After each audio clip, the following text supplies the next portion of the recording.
ಭೀಮನು ಎಂತವನು ಗೊತ್ತೇ? ಅವನ ಸುದ್ದಿ ನಾನು ಹೇಳುತ್ತೇನೆ ಸುಂದರಿ.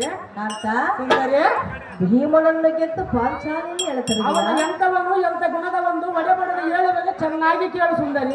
ನೀನು ಚೆನ್ನಾಗಿ ಹೇಳು. ಕಡಿಯ ಮನೆಯಲ್ಲಿ ಗಡಿಯ ಸುತ್ತಮುತ್ತವನ್ನು ನೋಡಿ ಹಸಿವಿಗೆ ತಾಳಲಾರದೆ ಉಂಡು ಮಲಗುವ ಆ ರಣಯ್ಯನ ಸುತ್ತಿನ ಮುಂದೆ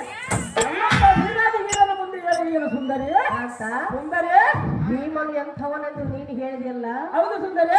ಆತನು ಬಂಡಿ ಬಂಡಿ ಅನ್ನ ತಿನ್ನುವಂಥವನು. ಮತ್ತೆ ಅಂತ ರಣಯ್ಯನ ಸುದ್ದಿ ನಮ್ಮಂತ ಗಂಡಿಗಿಲಿ ಗಂಡ ಮುಂದೆ ಹೇಳಬೇಡ ಎಂದು ಹೇಳಿದ. ಬಂಡಿ ಬಂಡಿ